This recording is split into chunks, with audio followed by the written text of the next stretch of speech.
제목 그대로 워싱턴의 충격 선언 3,500억 달러 아니면 동맹 상실입니다. 도널드 트럼프 대통령이 직접 한국을 겨냥해 3,500억 달러 규모의 의무 투자를 요구했다고 밝혔습니다. 언뜻 들으면 단순한 경제 협력 요구처럼 포장했지만 실상은 돈을 내라, 그렇지 않으면 동맹을 포기하겠다는 협박과 다를 바 없는 발언이었습니다.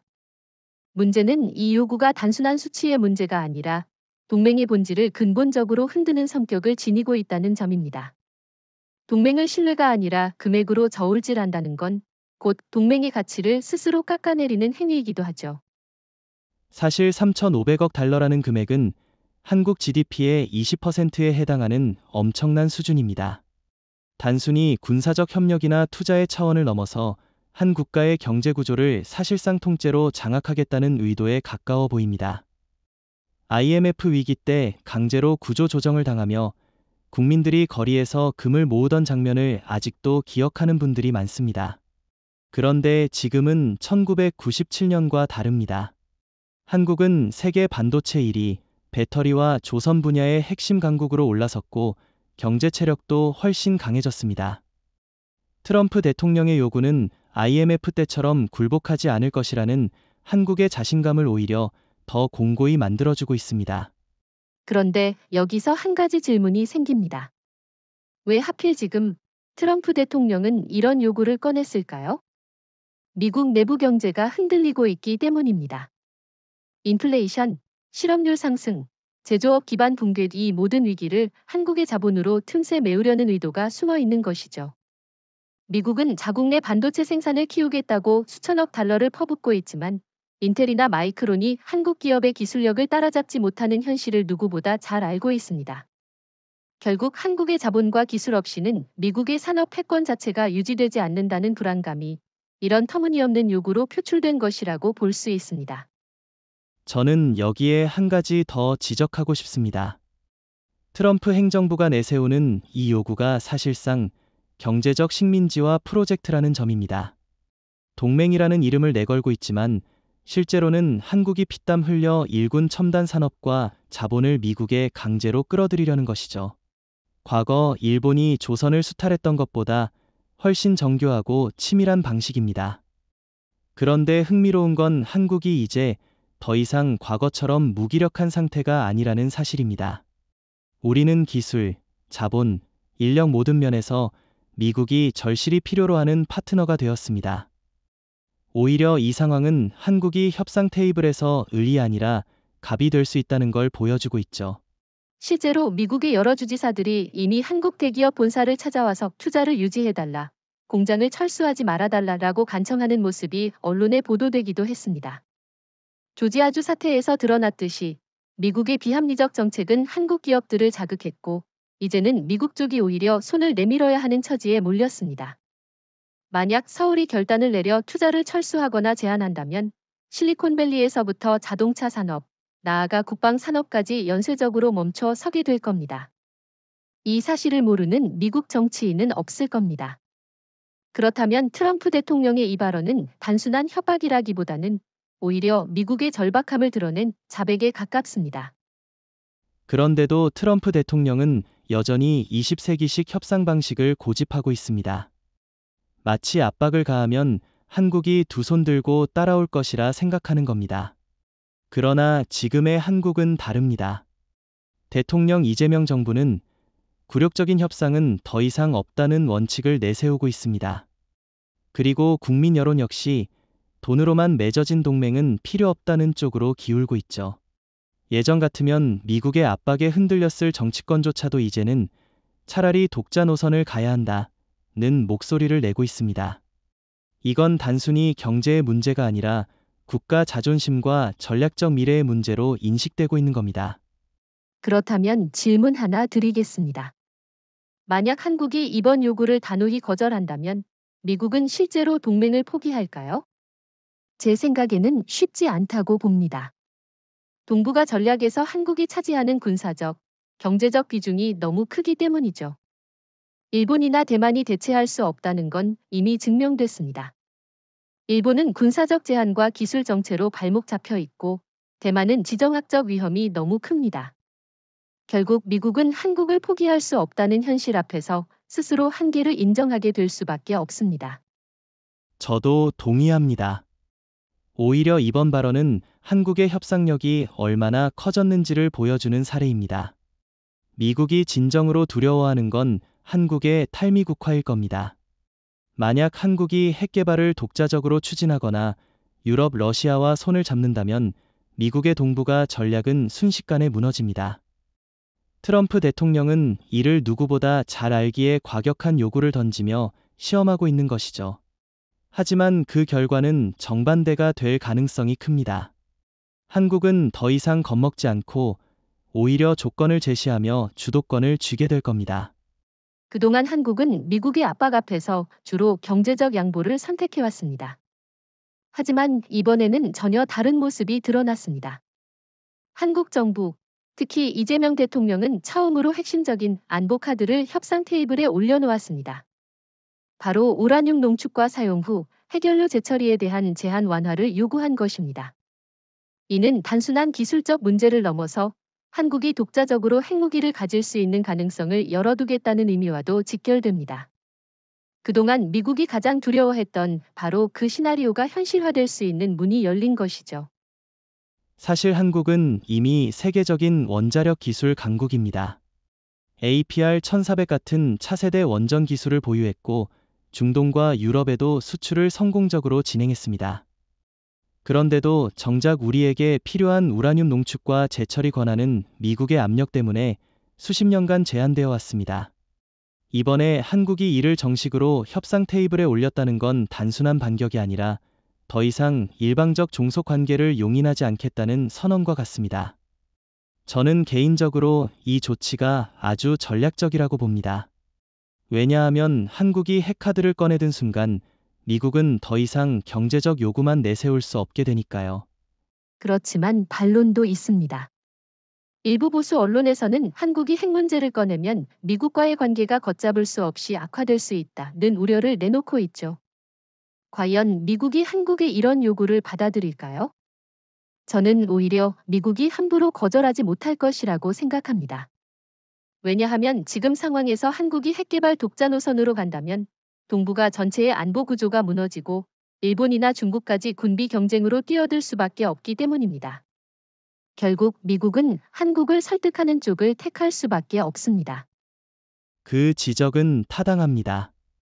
실제로 일본의 이시바 시게루 총리나 중국의 시진핑 정부는 한국이 핵카드를 꺼냈다는 사실만으로도 크게 흔들릴 수밖에 없습니다. 일본은 헌법적 제약 때문에 핵무장을 공식화하기 어렵고 중국은 이미 대만 문제와 남중국해 갈등으로 과부하 상태에 있습니다. 그런데 한국이 이들보다 앞서 핵 옵션을 확보한다면 동북아에서의 전략적 균형이 완전히 서울 쪽으로 기울게 됩니다. 이건 단순히 기술의 문제가 아니라 정치적 위상과 협상력의 문제죠. 저는 여기서 한 가지 중요한 사례를 떠올립니다. 과거 프랑스가 독자 핵무장을 추진했을 때 미국은 처음에는 강하게 반대했지만 결국 현실을 인정하고 나토 구조 안에 포용할 수밖에 없었습니다. 마찬가지로 한국이 지금 핵 조건을 협상에 올린 것도 같은 맥락이라고 봅니다. 미국이 당장은 거부 반응을 보이겠지만 시간이 지나면 현실을 받아들일 수밖에 없을 겁니다. 결국 한국은 핵 없는 안보 수혜자에서 핵 옵션을 가진 주권 국가로 지위를 바꾸는 과정에 들어섰다고 할 수 있습니다. 그렇다면 이런 질문을 던져볼 수 있습니다. 과연 한국이 실제로 핵 개발을 시작할 의지가 있는가? 제 생각에는 그렇습니다. 단순히 보여주기 식 협상 카드라기보다는 한국이 진심으로 마지막 수단을 준비하고 있다는 신호라고 봅니다. 이재명 대통령의 발언 속에는 굴욕을 강요당한다면 우리도 독자 노선을 택할 수밖에 없다는 뉘앙스가 분명히 담겨 있었습니다. 그리고 지금의 국민 여론도 이제는 핵무장을 고려해야 한다. 는 쪽으로 점점 기울고 있습니다. 만약 이번 협상에서 미국이 무리한 요구를 계속 밀어붙인다면 한국은 더 이상 숨길 필요 없이 핵 개발 카드를 공식화할 수 있습니다. 이것은 미국에 대한 압박이자 동시에 일본과 중국에 대한 강력한 경고입니다. 즉, 한국은 더 이상 수동적인 플레이어가 아니라 스스로 안보와 전략을 결정할 수 있는 독립된 국가다라는 선언이 되는 것이죠. 저는 이 지점이 이번 협상의 가장 큰 전환점이라고 봅니다. 지금 상황은 아주 이례적입니다. 워싱턴과 서울 사이에 사실상 두 개의 협상 테이블이 동시에 열려 있다는 것이죠. 하나는 3,500억 달러라는 천문학적 금액을 둘러싼 경제 협상, 다른 하나는 우라늄 농축과 재처리 권한, 즉 핵 프로그램과 관련된 협상입니다. 문제는 이 두 협상이 따로 존재하는 것이 아니라 서로 맞물려 돌아가고 있다는 점입니다. 돈 문제와 핵 문제를 병행함으로써 누가 먼저 양보하느냐에 따라 판 전체가 뒤집히게 되는 겁니다. 정확한 지적입니다.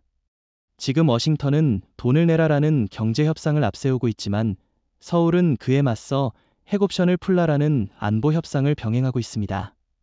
이건 굉장히 영리한 전략이에요. 경제적으로만 보면 한국이 불리한 듯 보일 수 있습니다. 하지만 핵이라는 전략적 카드가 테이블 위에 놓이면서 상황은 정반대로 바뀌게 됩니다. 미국은 단순히 3,500억 달러를 얻는 문제가 아니라 동북아 전체의 핵 균형이 흔들릴 수 있는 상황에 직면한 것이죠. 그렇지만 이런 구조는 굉장히 위험하기도 합니다. 왜냐하면 두 협상 모두 상대방의 신경을 극도로 자극하기 때문입니다. 경제 협상에서 워싱턴은 돈 없으면 동맹 없다는 식으로 위협하고 있고, 핵 협상에서 서울은 조건을 받아들이지 않으면 독자 핵 개발을 고려할 수 있다는 메시지를 던지고 있습니다. 결국 서로가 서로에게 최후 통첩을 날리는 형국인데, 이런 경우 보통 누가 먼저 물러서느냐가 모든 걸 결정합니다. 그런데 여기서 저는 의문이 있습니다. 과연 누가 먼저 물러설까요? 저는 미국이 먼저 물러설 가능성이 크다고 봅니다. 왜냐하면 경제적으로는 한국이 돈을 낼 여지가 있지만 핵 문제만큼은 워싱턴이 결코 감당할 수 없는 위험 요소이기 때문입니다. 만약 서울이 독자 핵 개발을 선언한다면 일본과 중국은 곧바로 군비 경쟁에 뛰어들 것이고 러시아와 북한까지 얽히면서 동북아 전체가 통제 불능 상태가 됩니다. 이런 시나리오는 미국이 가장 두려워하는 그림입니다. 따라서 결국 미국은 경제적 요구를 일부 조정하면서도 핵 문제에서는 일정 부분 양보하는 길을 택할 수밖에 없다고 봅니다. 하지만 저는 조금 다르게 생각합니다. 미국이 경제적 요구를 쉽게 물러설까요? 트럼프 대통령의 정치적 스타일을 보면 그는 절대 물러서는 모습을 보여주지 않으려 합니다. 따라서 경제 협상에서는 끝까지 고집을 부릴 수 있습니다.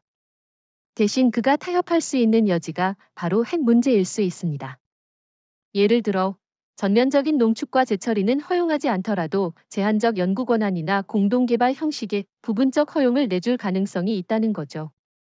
그렇게 된다면 트럼프는 정치적으로 돈도 받아냈다, 핵도 통제했다라고 포장할 수 있고, 한국은 실질적으로 핵 프로그램의 일부 권한을 확보하게 되니 서로가 승리했다고 말할 수 있는 상황이 됩니다. 그 시나리오는 충분히 가능성이 있습니다. 사실 이런 복합 협상에서는 절충안이 자주 등장합니다. 문제는 한국이 얼마나 강하게 밀어붙이느냐에 달려 있습니다.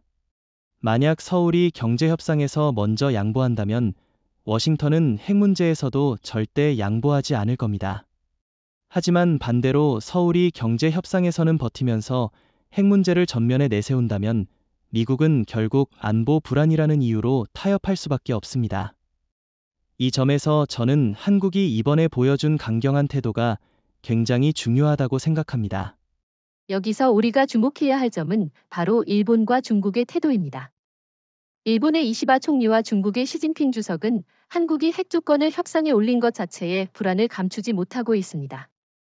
왜냐하면 경제 협상은 한국과 미국의 문제지만 핵 협상은 곧바로 동북아 전체의 균형과 직결되기 때문입니다.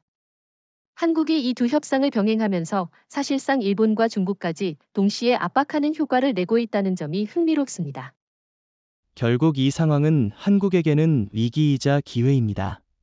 두 개의 협상 테이블이 동시에 열려 있다는 건 미국 입장에서는 악몽이지만 한국 입장에서는 선택지를 넓혀주는 효과가 있습니다.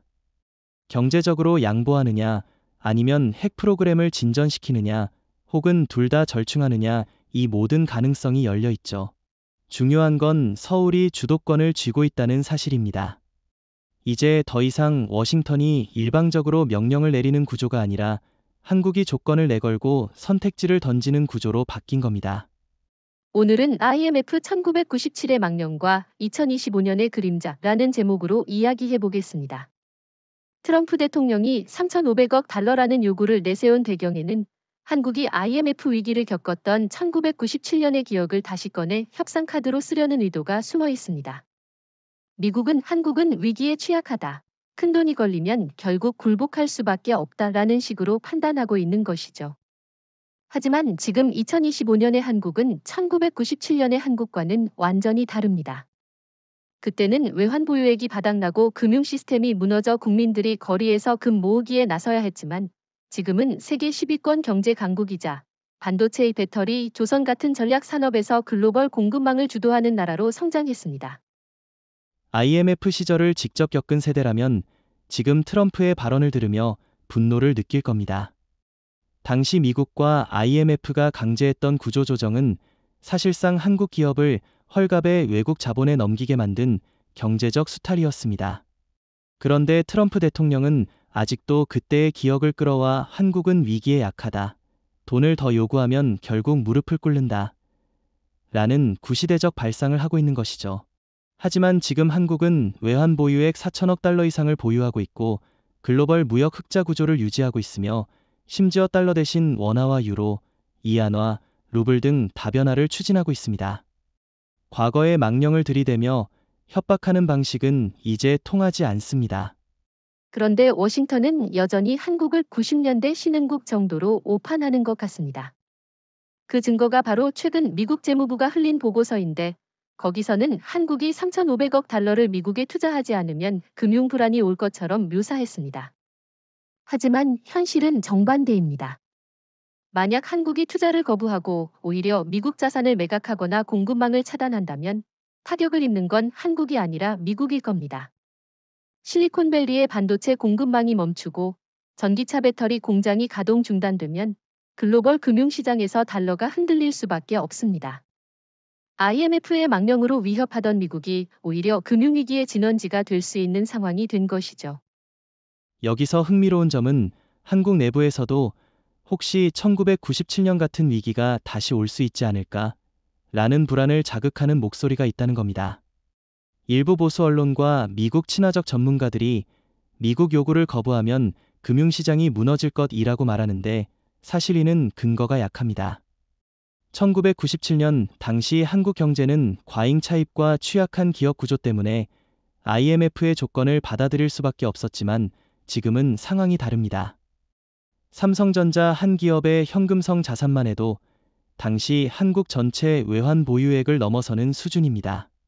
현대차, SK, LG 같은 대기업들도 글로벌 생산 기지를 갖추고 있어 위기가 닥쳐도 스스로 버틸 수 있는 체력을 가지고 있습니다. 여기서 저는 중요한 질문을 하나 던져보고 싶습니다. 만약 정말 미국이 IMF 시절처럼 다시 한국을 금융위기로 몰아넣으려 한다면 한국은 어떤 선택을 할까요? 제 생각에는 두 가지 길이 있습니다. 첫째, 독자적 핵개발을 선언해 안보와 금융 압박을 동시에 돌파하는 길. 둘째, 미국 대신 유럽, 러시아, 심지어 BRICS 국가들과 새로운 금융 네트워크를 구축하는 길입니다. 이미 한국은 아시아인프라투자은행, A2B, BRICS 신개발은행과 비공식적으로 협력을 논의한 적이 있고 유럽에서는 독일과 프랑스가 한국을 전략적 파트너로 간주하고 있습니다. 저는 두 번째 길이 특히 유효하다고 봅니다. 달러에만 의존하지 않는 금융 다변화 전략은 IMF 망령을 완전히 무력화시키는 수단입니다. 실제로 최근 한국은행이 추진 중인 원화 위안화 직거래, 원화 루블 결제 시스템은 미국 중심 금융 질서에서 벗어날 수 있는 중요한 시도입니다. 미국이 IMF 망령을 들먹이며 위협할수록 한국은 이런 대안을 더 빨리 추진할 명분을 얻게 되는 것이죠. 그런데 여기서 또 다른 흥미로운 효과가 있습니다. 바로 일본과 중국의 불안감입니다. 일본은 여전히 90년대 경제 침체의 트라우마에서 벗어나지 못하고 있고 중국은 지금 부동산과 금융버블 붕괴 위기에 직면해 있습니다. 이런 상황에서 한국이 IMF의 망령을 정면으로 돌파하며 독자 노선을 간다면 일본과 중국은 오히려 뒤처진 약한 고리로 남게 될 것입니다. 다시 말해 IMF 위기를 두려워하지 않는 한국의 자신감이 주변국을 압도하는 효과를 낼 수 있다는 겁니다. 2025년의 한국은 1997년과 다릅니다. 그때는 IMF의 지시를 받아들이는 학생이었지만 지금은 오히려 IMF와 미국을 상대하는 교사에 가깝습니다. 경제 위기의 망령을 협박카드로 들이대는 건 미국의 착각입니다. 한국은 위기를 기회로 바꿀 수 있는 힘을 가진 나라가 되었고 이번 협상은 그 사실을 전 세계에 증명하는 무대가 될 겁니다. 사실 이번 3,500억 달러 협상 과정에서 가장 충격적인 장면은 바로 서울이 처음으로 핵옵션을 최후 통첩 수준으로 꺼냈다는 점입니다. 이재명 대통령은 공개 발언에서 만약 한국이 경제적 갈취를 당한다면 우리는 독자적 핵 프로그램을 고려할 수밖에 없다라고 밝혔습니다. 이는 단순한 수사적 경고가 아니라 국제사회에 던지는 공식적인 메시지였습니다. 한국이 핵개발 카드를 이토록 명확하게 언급한 건 처음이라고 볼 수 있습니다. 워싱턴 입장에서는 충격이었을 겁니다. 지금까지 미국은 늘 한국은 절대 핵 개발을 입에 올리지 않을 것이라고 확신해왔습니다. 하지만 이제는 상황이 달라졌습니다. 북한은 이미 수십 기의 핵탄두를 확보했고 일본은 잠재적 핵 보유 능력을 숨기지 않고 있으며 중국은 대규모 핵 증강을 추진하고 있습니다. 이런 동북아 현실에서 한국이 끝없이 미국의 해구산만 믿고 갈 수는 없는 상황이 된 것이죠. 그러니 한국이 이번에 꺼낸 최후 통첩은 사실 늦었지만 불가피한 선택이라고 볼 수 있습니다. 그런데도 미국은 여전히 한국이 진심으로 핵을 개발할 용기가 있을지 의심하는 것 같습니다.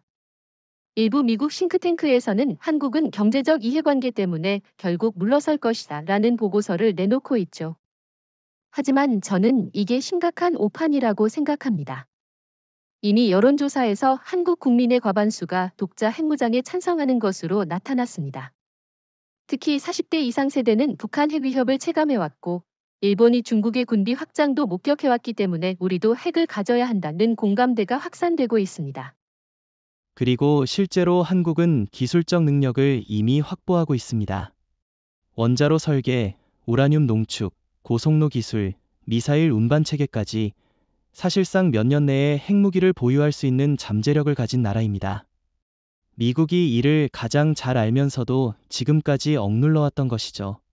그런데 이번에 한국이 최후 통첩을 던지면서 판은 달라졌습니다. 만약 워싱턴이 계속 3,500억 달러를 요구하며 압박을 가한다면 한국은 좋다, 그럼 우리는 독자 노선을 걷겠다라고 선언할 수 있는 단계에 와 있습니다. 여기서 중요한 건 이 최후 통첩이 단순히 미국을 향한 경고가 아니라는 점입니다. 일본과 중국에도 똑같이 전달되는 메시지입니다. 일본의 이시바 총리는 이미 한국의 핵 개발은 동북아 안정에 심각한 위협이라고 반발했지만 사실 그 발언 속에는 두려움이 담겨 있습니다. 일본은 헌법 제약과 국제사회 시선 때문에 공식적으로 핵무장을 못하고 있지만 만약 한국이 먼저 핵 보유국으로 나선다면 일본은 완전히 뒤처지게 됩니다. 중국 역시 마찬가지입니다. 북한 핵 문제로 동북아 질서가 불안정해졌는데 한국까지 핵을 보유한다면 중국의 패권 구상은 심각하게 흔들리게 됩니다. 저는 이 지점을 굉장히 중요하게 봅니다. 지금까지 동북아에서 한국은 늘 피동적 플레이어였습니다. 북한이 핵을 쥐고 흔들면 우리는 방어해야 했고 미국이 핵우산을 제공하면 그 아래 의존해야 했습니다. 그런데 이번 최후 통첩은 한국이 처음으로 주도권을 잡았음을 보여줍니다. 이제는 우리가 조건을 내걸고 미국과 중국, 일본이 반응하는 구조가 된 것이죠. 이건 한국 현대사에서 굉장히 큰 전환점입니다. 그렇다면 질문 하나 드려보겠습니다. 만약 한국이 실제로 핵 개발에 착수한다면 국제사회가 강력한 제재를 가하지 않을까요? 이 점을 우려하는 목소리도 있습니다. 하지만 저는 그렇게 보지 않습니다. 이미 북한이 제재를 받으면서도 핵을 보유했고 인도의 파키스탄 역시 국제사회의 압박을 뚫고 핵무장을 인정받았습니다. 게다가 지금의 한국은 세계 10위권 경제대국으로 유럽이나 NATO가 한국을 제재하기란 쉽지 않습니다. 오히려 유럽 국가들은 미국과 다른 태도를 보이며 한국과 협력할 가능성도 큽니다. 특히 유럽은 한국의 핵 보유가 오히려 중국과 러시아를 견제하는 데 도움이 된다고 판단할 수 있습니다. 이미 폴란드, 체코, 루마니아 같은 나라들이 한국의 원전과 무기 시스템을 도입하면서 전략적 협력을 강화하고 있죠. 한국이 핵을 가지게 되면 이들 국가와의 관계는 더 긴밀해질 겁니다. 결국 미국만이 반대할 뿐 나머지 국제사회는 한국의 현실적 필요를 이해할 수밖에 없는 겁니다. 그동안 미국은 한국을 핵 없는 동맹국으로 규정하고 자신들의 전략 질서 안에서 움직일 것이라 확신해왔습니다. 그런데 한국이 갑자기 핵카드를 공식적으로 협상 테이블에 올려놓으니 백악관과 국방부가 동시에 긴급회의를 소집할 수밖에 없었던 겁니다. 트럼프 대통령은 겉으로는 강하게 발언했지만 실제 내부에서는 만약 한국이 독자 핵무장을 선언하면 미군 전략자산의 가치가 반토막 난다라는 위기 보고가 쏟아졌습니다. 이는 단순한 한 나라의 선택 문제가 아니라 미국 전체 패권 전략이 무너질 수 있다는 공포로 이어진 것입니다. 특히 미 국방부가 가장 크게 충격을 받은 이유는 한국이 핵을 가지면 미국이 동북아에서 유지해온 통제력이 사라지기 때문입니다. 지금까지 미국은 해구산을 앞세워 일본과 한국을 통제하고 중국과 북한을 견제하는 삼각균형을 유지해왔습니다. 하지만 한국이 독자 핵무장을 한다면 이 구조는 한순간에 깨집니다. 미국이 통제하는 우산이 아니라 한국 스스로 핵 억지력을 확보하는 상황이 되니까요. 그렇게 되면 일본도 당황하고 중국은 전략적 균형을 잃게 되고 결국 미국은 더 이상 지휘자 역할을 하지 못하게 됩니다. 그런데 워싱턴이 느끼는 진짜 공포는 단순히 동북아의 군사 균형이 깨지는 것만이 아닙니다. 만약 한국이 독자 핵을 가지면 유럽이나 중동, 심지어 동남아 국가들까지 우리도 미국의 허락 없이 스스로 핵을 가져도 된다는 메시지를 얻게 됩니다. 그러면 미국이 지난 수십 년간 유지해온 핵 비확산 체제가 사실상 붕괴하게 되죠. 한국의 선택 하나가 글로벌 전략 질서를 송두리째 흔들 수 있다는 점에서 워싱턴은 전율할 수밖에 없는 겁니다. 여기서 흥미로운 점은 미국 내부의 의견도 분열되고 있다는 겁니다. 국무부 일부 인사들은 한국이 핵을 가져서는 안 된다라며 강경한 입장을 보이는 반면 국방부 내 일부 전략가들은 차라리 한국이 제한적 핵 억지력을 보유하는 게 중국과 북한을 견제하는 데 도움이 된다는 의견도 내놓고 있습니다. 이건 미국이 얼마나 당황했는지를 보여주는 사례죠. 즉, 한국의 핵 최후 통첩은 워싱턴 내부의 분열과 혼란을 불러일으키고 있습니다. 저는 여기서 한 가지 질문을 던져보고 싶습니다. 만약 한국이 진짜로 핵무장을 공식화한다면 미국은 과연 한미동맹을 끊을까요? 제 생각에는 절대 그렇지 못할 겁니다. 왜냐하면 미국이 한국을 잃는 순간 동북아에서의 군사적 거점이 붕괴하고 일본만으로는 절대 중국과 북한을 상대할 수 없기 때문이죠. 게다가 한국은 경제적으로도 미국의 필수 파트너입니다. 반도체, 배터리, 조선 룰 오브 디스는 미국 경제와 안보에 직결되어 있습니다. 그러니 미국이 동맹을 포기하는 선택지는 사실상 불가능합니다. 오히려 워싱턴은 어떻게 하면 한국을 달래면서도 통제력을 일부 유지할 수 있을까를 고민하게 될 겁니다. 그래서 저는 미국이 향후 제한적 양보를 할 가능성이 높다고 봅니다. 예컨대 우라늄 농축과 재처리에 대해 부분적인 허용을 하거나 한국과의 공동 핵개발 연구 프로그램을 제안하는 방식이죠. 겉으로는 한국을 통제한다라고 포장하지만 실제로는 한국이 핵기술을 단계적으로 확보하게 되는 길을 열어줄 수도 있습니다. 한국이 핵 최후 통첩을 꺼내든 순간 가장 크게 흔들린 국가는 사실 미국만이 아니었습니다. 일본과 중국 두 나라가 동시에 강하게 반발하며 불안감을 드러냈습니다. 일본의 이시바 시게루 총리는 즉각 기자회견을 열어 한국의 핵 개발은 동북아 안정에 심각한 위협이 될 수 있다라고 목소리를 높였습니다. 하지만 그 말 속에는 단순한 우려가 아니라 깊은 두려움이 숨어 있습니다. 일본은 헌법 제약 때문에 핵무장을 공식화하기 어렵고 국제사회 시선 때문에 공개적으로 움직이기도 힘듭니다. 그런 상황에서 한국이 먼저 핵을 손에 쥔다면 일본은 단번에 전략적 열세로 추락하게 되는 겁니다. 중국도 마찬가지입니다. 시진핑 정부는 겉으로는 한반도의 안정과 비핵화를 원한다라고 말했지만 실제로는 한국이 독자 핵무장을 추진할 경우 중국의 전략적 패권이 흔들릴 것을 가장 두려워하고 있습니다. 특히 중국은 이미 대만 문제와 남중국해 갈등으로 압박을 받고 있는데 여기에 한국까지 독자 핵을 보유하게 된다면 동북아에서 중국의 발언권은 크게 약화될 수밖에 없습니다. 저는 이번에 한국이 핵카드를 꺼내든 것이 사실상 중국을 향한 강력한 경고라고 생각합니다. 우리를 얕보면 당신들이 감당할 수 없는 균형 변화를 만들겠다라는 메시지 말이죠. 하지만 일본과 중국의 반발이 흥미로운 건 그것이 오히려 한국의 카드가 얼마나 효과적인지를 보여준다는 겁니다. 만약 한국의 핵추후 통첩이 허세나 공허한 위협에 불과했다면 도쿄와 베이징이 이렇게 민감하게 반응할 이유가 없었을 겁니다. 일본은 이미 내부에서 우리도 핵무기를 가져야 한다는 극우 목소리가 높아지고 있고 중국은 관영 언론을 통해 한국이 핵을 가지면 아시아 전체가 불안정해진다는 논조를 강화하고 있습니다. 그만큼 두 나라 모두 한국의 한마디에 전략적 계산이 완전히 뒤흔들린다는 뜻이죠. 여기서 우리가 주목해야 할 점은 한국의 이 선택이 동맹 구조 자체를 흔들고 있다는 사실입니다. 일본은 미국의 가장 중요한 동맹국이라고 자부해왔지만 정작 이번 협상에서는 한국이 미국을 직접 압박하면서 주도권을 쥐고 있습니다. 일본은 그저 주변에서 불안하게 바라볼 뿐 아무런 영향력을 행사하지 못하는 처지에 놓였죠. 중국도 상황이 비슷합니다. 지금까지 중국은 북한 핵 문제를 카드로 사용해왔지만 한국이 핵을 보유하면 북한의 전략적 가치가 급격히 떨어집니다. 북한을 앞세워 한국을 압박하던 중국의 방식이 더 이상 통하지 않게 되는 겁니다. 그렇다면 이런 상황에서 일본과 중국이 어떤 선택을 할까요? 일본은 당장 우리도 핵무기를 가져야 한다라는 내부 논쟁을 시작하겠지만 실제로 실행에 옮기기는 어렵습니다. 헌법 구조라는 장벽뿐 아니라 국제사회 특히 유럽의 반대에 부딪힐 것이 뻔하기 때문입니다.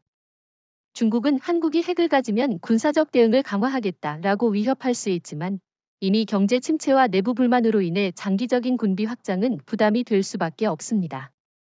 결국 두 나라는 큰 소리만 칠 뿐 실제 행동으로 나서기는 힘든 구조에 갇히게 되는 겁니다.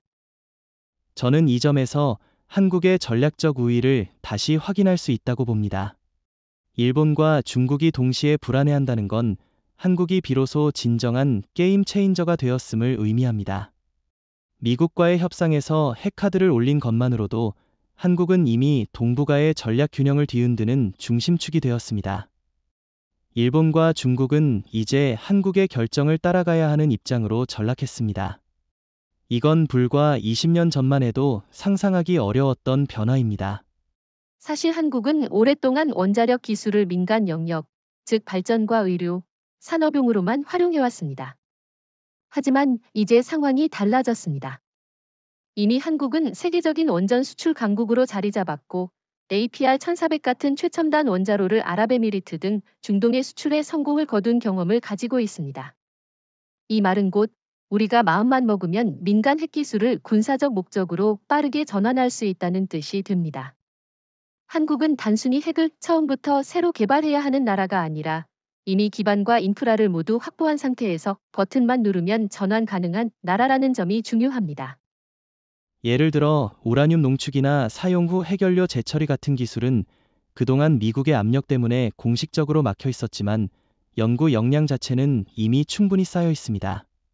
KRI, 한국원자력연구원, 한전, 두산의 너빌리티 같은 기업들이 축적한 기술력은 사실상 군사적 전환의 잠재적 준비 단계에 있습니다.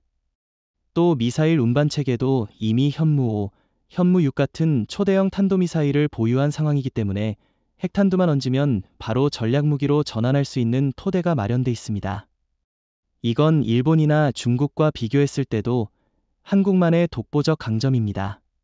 일본은 헌법적 제약 때문에 연구조차 공개적으로 못하고 있고 중국은 기술은 있지만 국제 제재와 불신 때문에 투명성을 확보하지 못했죠. 여기서 흥미로운 질문 하나 던져보겠습니다. 과연 한국이 민간 핵기술을 군사적으로 전환하는데 얼마나 시간이 걸릴까요? 일부 서방 언론은 한국이 독자 핵무기를 보유하려면 최소 5년 이상 걸릴 것이라고 주장합니다. 하지만 저는 그 주장이 의도적으로 과장되었다고 봅니다. 이미 연구 인력, 시설, 핵연료 사이클의 상당 부분을 확보한 한국이 본격적으로 돌입하면 길어야 1에서 2년 안에 실질적인 핵 억지력을 갖출 수 있을 겁니다. 인도나 파키스탄이 불안정한 환경에서도 몇 년 만에 핵을 보유한 걸 생각해보면 기술력과 산업 기반이 훨씬 강한 한국은 더 빠르게 달성할 수 있다는 게 합리적인 분석입니다. 동의합니다. 실제로 한국은 민간 기술을 군사화하는 속도가 다른 나라와는 비교할 수 없을 정도로 빠를 수밖에 없습니다. 왜냐하면 이미 반도체, 조선, 배터리 산업에서 입증된 초고속 개발 양산 능력을 갖추고 있기 때문이죠. 예를 들어 K2 흑표 전차, K9 자주포, KF-21 전투기, 올 오브 디즈도 한국이 짧은 시간 안에 세계 수준으로 끌어올린 무기체계입니다. 민간 원자력 기술을 군사적 핵 억지력으로 바꾸는 것도 같은 맥락에서 가능하다는 겁니다. 저는 만약 이재명 정부가 결단을 내린다면 세계는 2년 안에 핵 보유국 대한민국을 보게 될 것이라 확신합니다. 그런데 여기서 미국과 일본, 중국이 가장 두려워하는 지점이 있습니다. 바로 한국의 민간 원전 수출이 군사적 파급력을 가진다는 사실입니다. 이미 한국은 사우디아라비아, 체코, 폴란드와 원전 협력 논의를 하고 있고 이 과정에서 축적된 국제 신뢰도가 큽니다. 만약 한국이 군사적 전환을 공식화하면 단순히 핵 보유국이 되는 것에 그치지 않고 핵기술 표준국가로서 국제적 영향력까지 갖게 됩니다. 이건 미국조차 쉽게 막지 못하는 흐름이 될 겁니다. 유럽은 특히 이런 전환을 한국에 유리하게 해석할 가능성이 높습니다. 왜냐하면 유럽은 러시아와의 에너지 의존에서 벗어나기 위해 원전 협력을 강화하고 있는데 한국이 이미 신뢰할 수 있는 파트너라는 걸 입증했기 때문입니다. 만약 한국이 핵기술을 군사적으로도 활용할 수 있는 수준에 올라선다면 유럽 국가들은 오히려 이를 환영할 수 있습니다. 왜냐하면 한국의 핵 억지력이 중국과 러시아를 견제하는데 직접적인 도움이 되기 때문이죠. 지금까지 미국은 늘 경제 카드를 앞세워 한국을 압박해왔습니다. 3,500억 달러 요구도 그렇고 반도체법 인플레이션 감축법 같은 법안들도 결국은 한국 기업을 올가매려는 장치였습니다. 하지만 이번 협상에서 한국은 전혀 다른 태도를 보였습니다. 그렇다면 우리도 기술 밸브를 잠그겠다라는 역습 카드를 꺼내든 것이죠. 반도체, 배터리, 철강, 조선 도울 오브 디스는 단순한 산업이 아니라 미국의 안보와 경제를 유지하는 생명줄입니다. 서울이 이 밸브를 조절하는 순간 워싱턴의 협상력은 순식간에 무너질 수밖에 없습니다. 가장 대표적인 게 반도체입니다. 삼성과 SK 하이닉스가 공급을 중단하거나 속도를 늦춘다면 실리콘밸리의 빅테크 기업들은 단 몇 달도 버티지 못합니다. 구글, 애플, 아마존, 마이크로소프트, 올 오브 덤이 한국 반도체 없이는 인공지능 데이터 센터도 차세대 서버도 심지어 스마트폰도 생산할 수 없습니다. 미국이 중국을 견제한다며 반도체 동맹을 외쳤지만 정작 한국이 밸브를 잠그면 미국 IT 산업은 사실상 심장마비 상태에 빠지게 됩니다. 저는 이 점에서 한국의 협상 카드가 단순한 핵에 국한되지 않는다고 생각합니다. 경제와 기술이 함께 움직이면서 미국을 압박하는 것이죠. 그렇다면 배터리 분야는 어떨까요? 미국이 전기차 시장 확대를 위해 IRA, 인플레이션 감축법을 내세웠지만 현실적으로 테슬라든 GM이든 한국 배터리 없이는 한 발자국도 나아갈 수 없습니다. LG에너지솔루션, SK온, 삼성 SDI 도올 오브 덤이 미국 내 배터리 생산의 절반 이상을 책임지고 있습니다. 만약 한국 정부가 우리는 기술 이전을 중단하겠다라고 선언하면 미국 전기차 산업은 즉시 마비됩니다.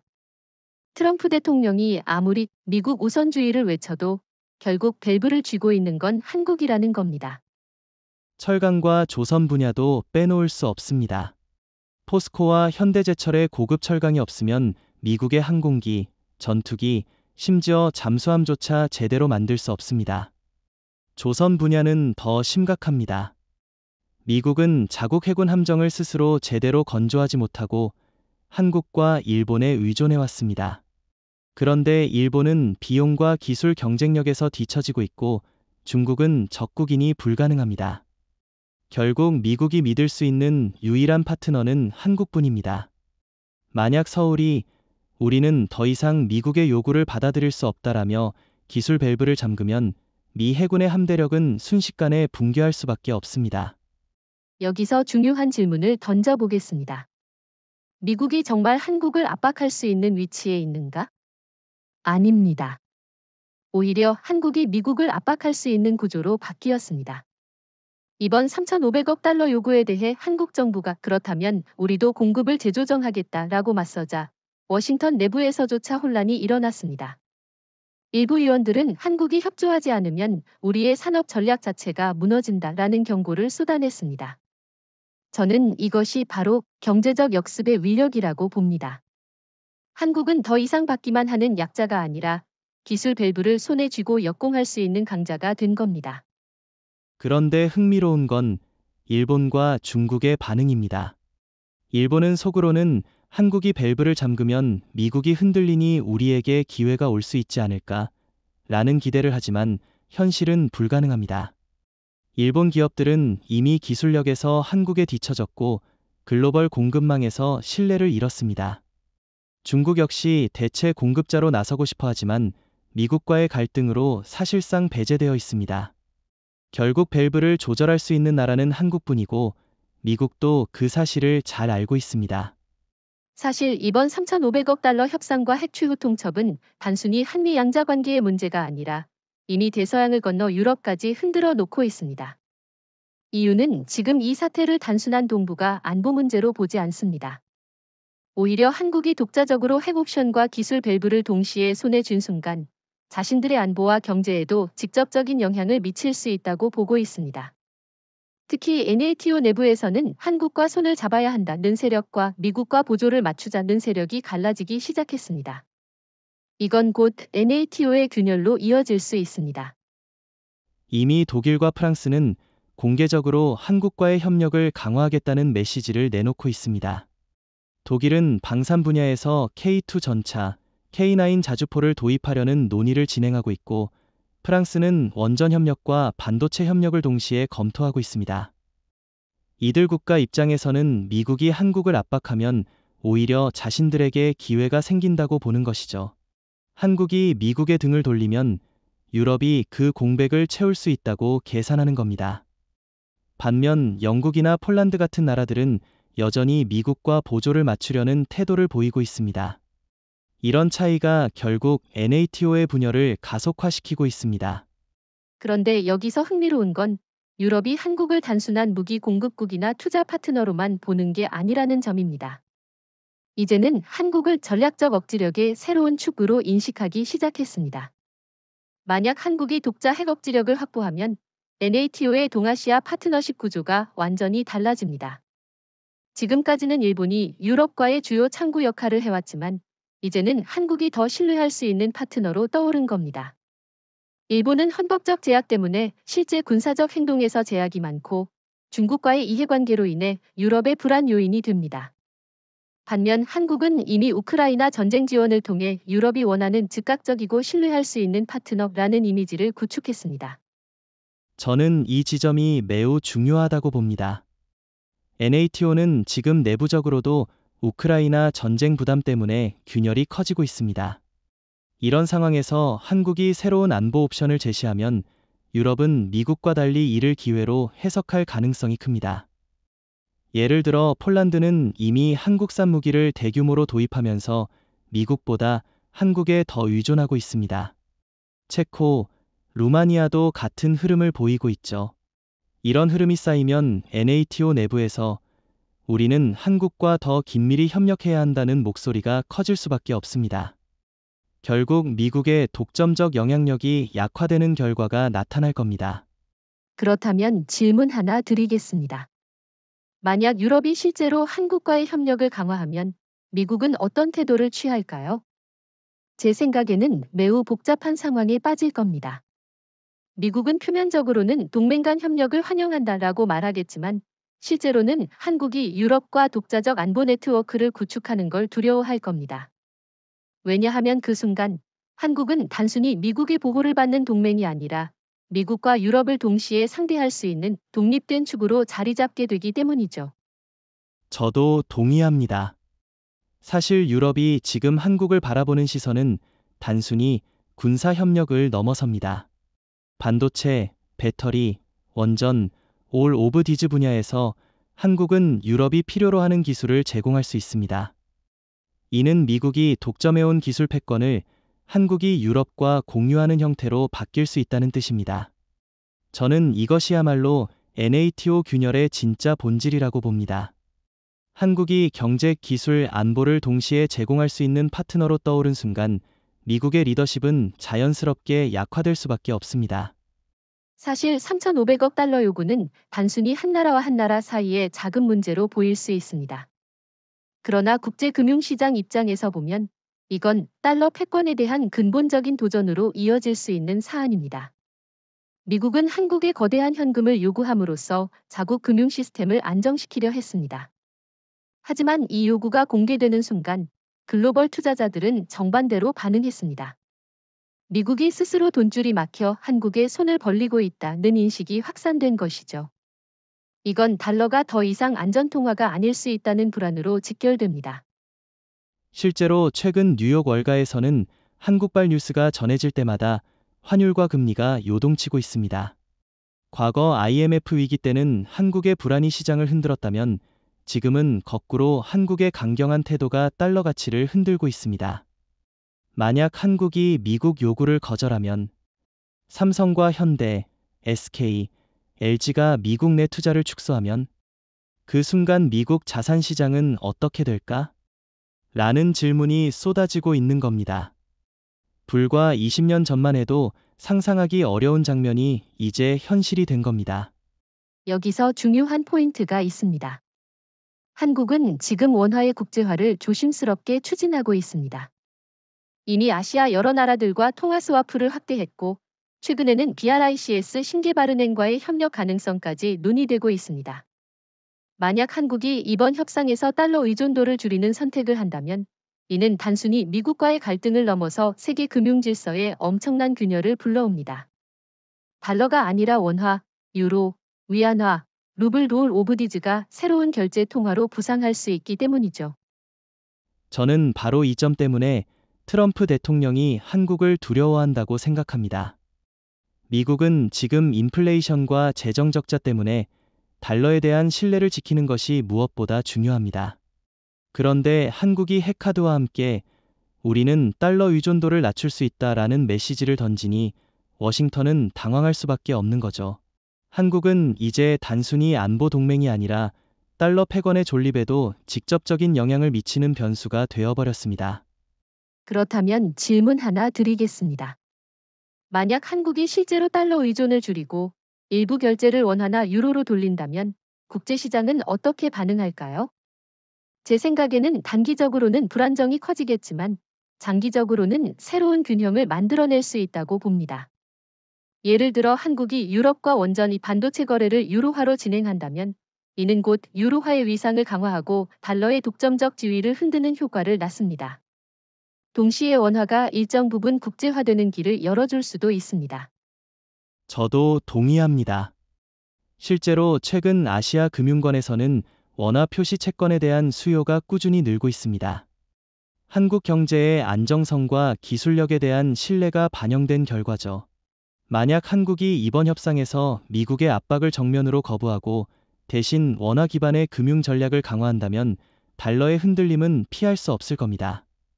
이는 단순히 미국이 3,500억 달러를 얻느냐 마느냐의 문제가 아니라 달러 패권이 서서히 무너질 수 있다는 신호가 될 수 있습니다. 지금까지의 과정을 보면 미국은 3,500억 달러라는 경제적 요구를 들이밀며 협상을 시작했지만 결국 판을 이끌어가는 쪽은 한국으로 바뀌었습니다. 이재명 대통령은 핵옵션과 기술 밸브라는 두 장의 카드를 동시에 꺼내면서 협상 판도를 완전히 뒤집었습니다. 이제 협상의 무게의 중심은 워싱턴이 아니라 서울에 있습니다. 워싱턴은 어떻게 한국을 설득할 것인가라는 고민에 빠졌고 서울은 어떤 조건을 받아들일 것인가를 결정하는 위치에 올라선 겁니다. 미국이 원래 의도했던 건 단순했습니다. 한국이 돈을 내고 미국은 그 대가로 동맹을 유지한다. 이 정도 구도였죠. 하지만 실제로는 전혀 다른 결과가 나왔습니다. 한국은 돈을 낼 수는 있지만 조건이 있다라며 우라늄 농축, 사용 후 해결료 재처리, 심지어 독자 핵무장 가능성까지 언급했습니다. 게다가 기술 밸브를 잠그겠다는 경고까지 하니 미국은 선택지가 줄어들 수밖에 없었습니다. 협상의 주도권이 한국 쪽으로 넘어갔다는 사실은 이제 부인하기 어렵습니다. 여기서 중요한 질문을 해보겠습니다. 과연 한국은 이번 최종 협상에서 어떤 전략을 취할까요? 제 생각에는 두 가지 가능성이 있습니다. 첫째, 미국이 일부 양보를 하고 한국이 제한적 핵권한과 경제적 조건을 동시에 얻어내는 절충안. 둘째, 협상이 결렬되고 한국이 독자 노선을 공식화하는 강경안. 그런데 흥미로운 건 두 시나리오 모두 한국이 주도권을 쥔다는 점입니다. 절충안을 택해도 한국은 핵권한을 얻고 강경안을 택해도 국제사회는 한국을 무시할 수 없게 되니까요. 저는 절충안 가능성이 더 크다고 봅니다. 트럼프 대통령은 정치적으로 돈을 받아냈다라는 성과를 보여줘야 하고 한국은 실질적으로 핵과 기술 권한을 얻어야 하죠. 그러니 결국 양측이 각자 이겼다라고 말할 수 있는 결과가 나올 겁니다. 예를 들어 한국이 3,500억 달러의 일부를 투자하는 대신 미국이 우라늄 농축 연구와 제한적 재처리를 허용하는 식입니다. 미국은 통제를 유지했다라고 말할 수 있고 한국은 핵 권한을 확보했다라고 말할 수 있는 일종의 역사적 타협이 이뤄질 수 있습니다. 그렇다고 해도 이번 협상은 과거와 완전히 다릅니다. 과거라면 한국은 늘 미국의 요구를 먼저 수용하고 그 대가로 작은 혜택을 받는 구조였습니다. 하지만 이번에는 정반대입니다. 한국이 먼저 조건을 내걸고 미국이 그 조건을 어떻게 수용할지 고민하는 상황이 된 것이죠. 이건 단순히 협상의 결과가 아니라 양국 관계의 권력 구조가 바뀌었음을 상징합니다. 그리고 이 과정에서 일본과 중국의 입지는 더욱 좁아지고 있습니다. 일본은 미국과 같은 목소리를 내면서도 실제로는 아무런 영향력을 행사하지 못했고 중국은 한국의 결정을 막을 힘이 없다는 걸 드러냈습니다. 반면 유럽은 한국 편에 서면서 NATO 내부 균열을 드러냈습니다. 결국 최종 협상 테이블에서 한국은 미국뿐 아니라 유럽까지 아군으로 만들며 주도권을 강화하고 있습니다. 모든 긴장과 갈등 끝에 워싱턴과 서울은 일종의 절충안에 도달했습니다. 트럼프 대통령은 3,500억 달러라는 목표를 달성했다라고 주장할 수 있고 이재명 대통령은 우라늄 농축과 재처리에 대한 제한적 권한을 확보했다라고 말할 수 있는 결과가 나온 겁니다. 겉으로는 서로가 승리했다고 말하지만 실제로는 한국이 훨씬 더 큰 전략적 성과를 거둔 합의입니다. 왜냐하면 돈은 결국 시간이 지나면 사라지지만 핵기술 권한은 영원히 남기 때문입니다. 워싱턴은 표면적으로는 3,500억 달러라는 거대한 투자 약속을 받아냈으니 정치적으로 승리했다고 포장할 겁니다. 특히 트럼프 대통령 입장에서는 미국 유권자들에게 내가 한국으로부터 막대한 투자를 끌어왔다라고 선전할 수 있죠. 하지만 내부적으로는 고민이 깊을 겁니다. 한국에 제한적이나마 핵 권한을 넘겼다는 건 미국이 수십 년간 지켜온 비핵화 원칙을 스스로 흔든 것이기 때문입니다. 이건 동북아 전체 전략에서 커다란 균열을 의미합니다. 그렇다면 한국이 얻은 건 무엇일까요? 첫째, 제한적이지만 공식적인 우라늄 농축 연구 권한. 둘째, 사용 후 해결료 재처리 기술에 대한 공동 연구 권한. 셋째, 미국이 한국의 독자적 핵 억지력 가능성을 사실상 인정했다는 점입니다. 이는 단순한 기술 문제가 아니라 국제사회에서 한국은 언제든 핵보유국으로 전환할 수 있는 국가라는 인식을 굳히는 효과를 낳습니다. 이건 일본이나 중국이 절대 따라올 수 없는 수준의 전략적 자산입니다. 저는 이 합의를 맞교환이라고 보지 않습니다. 사실상 한국의 승리라고 생각합니다. 미국은 돈을 얻었지만 그건 단발적 성격에 불과합니다. 하지만 한국은 핵 기술이라는 장기적 자산을 손에 넣었습니다. 돈과 기술 중 어느 쪽이 더 가치가 크냐고 묻는다면 답은 분명합니다. 한국은 미래의 안보와 전략적 자율성을 보장받았고 미국은 당장의 정치적 치적 하나를 얻었을 뿐입니다. 사실 이번 역사적 합의 이후 가장 크게 바뀐 건 동북아의 힘의 구조입니다. 과거에는 워싱턴이 지휘봉을 잡고 도쿄가 보조를 맞추며 베이징이 견제하는 구도 속에 한국이 종속적으로 놓여 있었습니다. 그러나 이제 판이 완전히 바뀌었습니다. 서울이 스스로 핵옵션을 쥐고 경제의 기술 밸브를 통제하면서 동북아 전체의 억지력 중심으로 떠오른 것입니다. 미국도, 일본도, 중국도 이제 한국의 결정을 무시할 수 없는 상황에 직면했습니다. 일본의 이시바 시게루 총리는 최근 한국의 핵권한 확대는 일본 안보에 직접적 위협이 된다 라는 발언을 했습니다. 하지만 그 말 속에는 사실상 한국이 주도권을 쥐었다는 인정이 숨어 있습니다.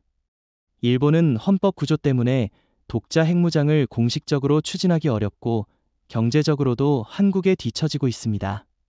결국 한국이 핵심 기술과 핵옵션을 확보한 이상 일본은 뒷자리에서 불안하게 지켜볼 수밖에 없습니다. 중국의 경우도 마찬가지입니다. 시진핑 정부는 한반도 비핵화를 반복적으로 외치고 있지만 실제로는 한국의 부상을 가장 두려워하고 있습니다. 중국은 북한 핵을 지렛대로 사용해왔지만 한국이 핵권한을 손에 넣는 순간 북한 카드는 힘을 잃게 됩니다. 게다가 한국이 미국과 유럽 모두와 협력할 수 있는 위치에 서게 되면 중국은 고립을 피할 수 없게 됩니다. 지금 베이징에서 나오는 강경 발언은 사실 두려움의 표현일 뿐입니다. 저는 이 지점을 굉장히 중요하게 봅니다. 한국이 이제 동북아에서 피동적 수용자가 아니라 적극적 설계자로 변했다는 점입니다. 과거에는 북한이 핵을 쥐면 한국은 방어해야 했고 미국이 요구하면 한국은 들어줘야 했습니다. 하지만 이제는 한국이 먼저 조건을 내걸고 주변국들이 거기에 반응하고 있습니다. 이것이야말로 억지력의 중심이 서울로 옮겨왔다는 증거입니다. 그리고 이 변화를 국제사회도 인정하고 있습니다. 유럽 주요국, 특히 독일과 프랑스는 이미 한국은 새로운 전략축이라고 언급했습니다. NATO 내부에서도 일본보다 한국과의 협력이 실질적이다라는 평가가 나오고 있습니다. 결국 이번 합의는 한국을 동북아뿐 아니라 전 세계 안보 네트워크의 핵심 파트너로 끌어올린 사건이 되었습니다. 그렇다면 질문 하나 해보겠습니다. 앞으로 동북아 질서는 어떻게 재편될까요? 제 생각에는 크게 두 가지 축으로 움직일 겁니다. 첫째, 한국을 중심으로 한 새로운 억지력 구조. 둘째, 일본과 중국이 이를 따라잡으려는 경쟁. 그러나 문제는 일본과 중국이 가진 제약이 너무 크다는 겁니다. 일본은 군사적 제약, 중국은 경제적 위기와 국제적 불신 때문에 한국을 추격하기가 어렵습니다. 결국 한국이 중심에 선 새로운 질서가 장기적으로 고착될 가능성이 큽니다. 지금까지의 협상 과정을 되돌아보면 단순히 3,500억 달러라는 돈 문제가 아니라 한국이 어디까지 독립적인 길을 걸을 수 있느냐의 시험대였다고 볼 수 있습니다. 그리고 결론은 명확합니다. 한국은 더 이상 해구산에 기대는 동맹국이 아니라 스스로 핵을 선택할 수 있는 독립국가로 변모했습니다. 제한적 권한을 확보했든 협상의 여지를 남겼든 중요한 건 한국이 이제 공식적으로 독자 핵시대의 문을 열었다는 사실입니다. 미국은 여전히 우리가 통제하고 있다라는 메시지를 내세우겠지만 실질적으로는 그 통제력이 약화되었습니다. 한국은 이미 핵옵션과 기술 밸브를 동시에 손에 넣었고 국제사회도 이를 사실상 인정했습니다. 유럽은 환영했고 일본은 불안해했으며 중국은 경계했습니다. 하지만 누구도 한국의 선택을 막을 수 없었습니다. 이것이 바로 이번 사태의 가장 중요한 결론입니다. 이제 한국은 동맹의 인질이 아니라 스스로 안보를 설계하는 주권 국가가 된 것입니다. 여기서 중요한 질문이 하나 있습니다. 과연 한국은 앞으로 어떤 길을 갈까요? 첫째, 미국과 제한적 타협을 유지하면서 점진적으로 핵 억지력을 확대하는 길. 둘째, 완전히 독자 노선을 걸으며 공식 핵 보유국으로 선언하는 길. 현재로서는 첫 번째 길을 걷는 듯 보이지만 두 번째 길도 언제든 열려 있다는 점이 미국을 불안하게 만들고 있습니다. 이것이 바로 최후통첩의 힘입니다. 한국은 언제든 판을 뒤집을 수 있는 위치에 올라섰습니다. 저는 두 번째 길도 배제할 수 없다고 생각합니다. 왜냐하면 한국 사회 내부에서 핵무장에 대한 지지가 갈수록 커지고 있기 때문입니다. 북한 핵 위협, 일본의 군사력 확장, 중국의 패권 야욕, 올 오브 디즈가 국민 여론을 자극하고 있습니다. 최근 여론조사를 보면 60% 이상이 독자 핵무장을 찬성하고 있습니다. 결국 국민의 선택이 독자 핵시대로 한국을 이끌 수 있다는 것이죠. 게다가 이번 협상은 국제사회에 강력한 메시지를 던졌습니다. 한국을 무시하면 안 된다라는 것입니다. 워싱턴도, 도쿄도, 베이징도 이제 서울의 결정을 기다리는 입장으로 바뀌었습니다. 동북아에서 한국은 단순한 플레이어가 아니라 게임의 규칙을 바꾸는 설계자가 되었습니다. 이건 앞으로 수십 년간 이어질 국제 질서의 변화를 예고하는 신호탄입니다. 정리하자면 한국은 이번 협상에서 돈보다 더 큰 것을 얻었습니다. 그것은 바로 선택권입니다. 핵을 가질지 말지, 어떤 형태로 가질지, 어떤 동맹과 손잡을지, 올 오브 디즈를 스스로 결정할 수 있는 선택권 말입니다. 그리고 이 선택권은 곧 독립된 강국의 상징입니다.